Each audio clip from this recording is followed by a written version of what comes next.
Marlene! I caught her as she fell to the floor. Strange. No blood. I'm going in pursuit, John. I looked up to see Nova darting off after the assailant. I couldn't get a good visual of the suspect, but they had jumped through a window with Nova right behind them. Wait. Could they be? I looked down to see Marlene shoot up and out of my arms and turn to rush off in pursuit. Fucking bastard. You should have killed me. I wasn't sure what was going on now, as a massive gun materialized on Marlene's side. Marlene, what the hell is happening? I got no response and decided it was probably best to just follow the rest of them. I had a million thoughts rushing through my mind as I came out of the bar. I'd never seen elegant Marlene use such words. It made me like her more, to be honest. Where did her gun come from? If she was using some sort of cloaking tech, why did I not at least feel the gun on her when we were dancing? The suspect couldn't be human, judging by the way it jumped out the window. I wasn't sure where to begin, but I quickly jumped into my car and revved the engine up. Marlene hopped in and we sped off. Nova's voice soon came through the comm device. John, the suspect isn't human. I'm suspecting he's an android. We're running across the rooftops, heading east, towards the Freedom Towers. The sound of gunshots ricocheting off my car quickly caught my attention. Lightweight armor designed to withstand bullets and lower-grade explosives. I knew I upgraded my vehicle for a reason. This sort of tech cost a bit, but was worth the investment. I'd taken Rose to the shop recently to get her upgraded. She's a beautiful all-black Mustang, and she's worth it. Continue pursuit. We might be a bit catching up. I'd barely gotten off the comm with Nova when I turned to see Marlene already hanging out the window and firing shots off at our pursuers. John, can you get us somewhere with less people? Where was I going to do that? Of course, Marlene. I smiled at her reassuringly, but thinking, what would I do? The sound of sirens filled the air as the boys in blue suddenly appeared in pursuit. NYPD, stop shooting and park it. Marlene came back inside the vehicle and smiled at me. Hell of a first date, wouldn't you say, John? I was in shock for a moment, but quickly regained my senses. I didn't have the words to say anything as Marlene winked at me. I believe my face said everything, though. There was a junkyard coming up, and so I veered left at the next road and continued speeding that way. This'll have to do, Marlene. You ready? She simply smiled devilishly and pressed a button on her weapon. A voice came from the weapon. Rocket launcher activated. Before I could protest, she looked back out the window. I heard a charging sound and then a large whistling before finally hearing the impact. I quickly slammed the brakes and stopped. The pursuing officers caught up and ordered us out of the car. We stepped out. I held out my badge. What was left of our attackers was in pieces all over the junkyard. I smiled at the officers. Detective Grant, NY. A gruff older gentleman cut me off. It was Tom Hollow. He was an old soul, about 60, but built like a freight train. He was bald but had a bushy gray beard. Jesus, John, what the fuck? You know how much paperwork this is gonna be? I felt my grin widen. They shot first. Nova is in pursuit of our initial attacker right now. Last I heard, she was headed towards the Freedom Towers. I could feel the rage seething underneath his hat.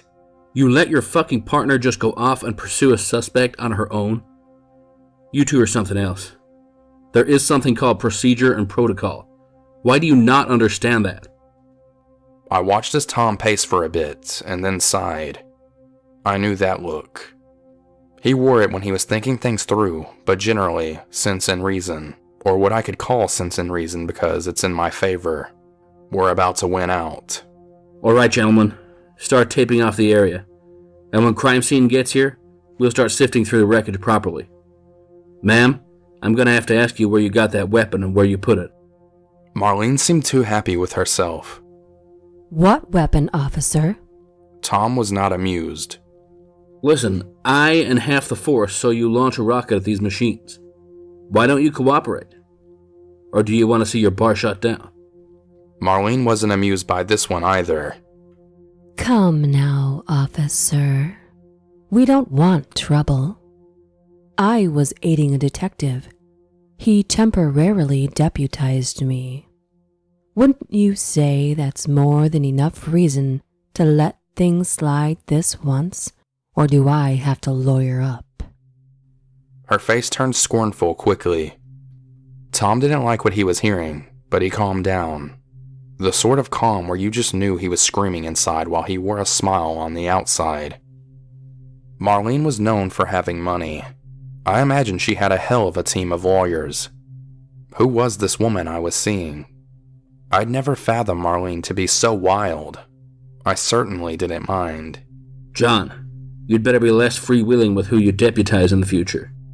Tom shot me a look that he was beyond pissed, but he knew he had to let this one slide. For now. We free to go, Tom? Tom looked back and nodded before refocusing on the scene itself. I turned towards my car and opened the door. Nova, where are you? There was a silence and the sound of gunfire through the comm. I do so love our chats, John. I'm a little busy at the moment, though. I couldn't help but laugh. Take care of yourself. We're going to see what clues we can find over here. The comm cut out. We didn't vocalize it much, but there was a definite trust between Nova and I. Our time together had seen plenty of near-death experiences. I respected her enough to trust that she had the situation in hand. Marlene, what's up with the dress? Aren't you forward? She smiled. It's a prototype, and I'd say it passed the test. I wasn't sure how to respond to that. John, there is so much more to myself and my bar. Stick around us long enough, and you'll learn what I speak of. For now, I'm not able to say much. I'm sorry. It just created more questions. I nodded. She's a beautiful mystery. I'm enamored with every second. I understand. I'm going to see what I can find out about our attackers. Could you wait here? She nodded, and so I headed toward the wreckage. It looked like a war zone in the junkyard. Scanning the scene, I quickly saw something that caught my attention. Scrawled on a piece of wreckage was H.A.L.E. The plot thickened, it seemed. I took a picture of the wreckage and continued to scan the scene. What was left of our attackers wasn't going to give us much to go on. I searched another hour before finally deciding we had the one piece of potentially useful evidence we could get. Mostly everything else was just burning rubble. I soon began to head back to Marlene. She was already patiently waiting in the car. Any word from Nova? Marlene shook her head no. I was starting to worry when the comm crackled to life again. John, I've run into an ambush. I'm a bit tied up at the moment, but any backup would be much appreciated. You know, if you felt like popping in at any time, I'm pinned down at the entrance of the Freedom Towers. The suspect went inside and I've lost sight of him. His friends, on the other hand, well, the welcoming party is really getting going now. Hang on, Nova. We're headed your way now. I started Rose up and she sped off in the direction of the towers. Marlene, I can drop you off at your bar again, but seeing as you were just attacked, I'd like to keep you close. I'm not saying you can't handle yourself. I'm saying I could use you at the party I'm about to crash. What do you say? Sound fun? Marlene's face lit up. I'd say it sounds like a fun time.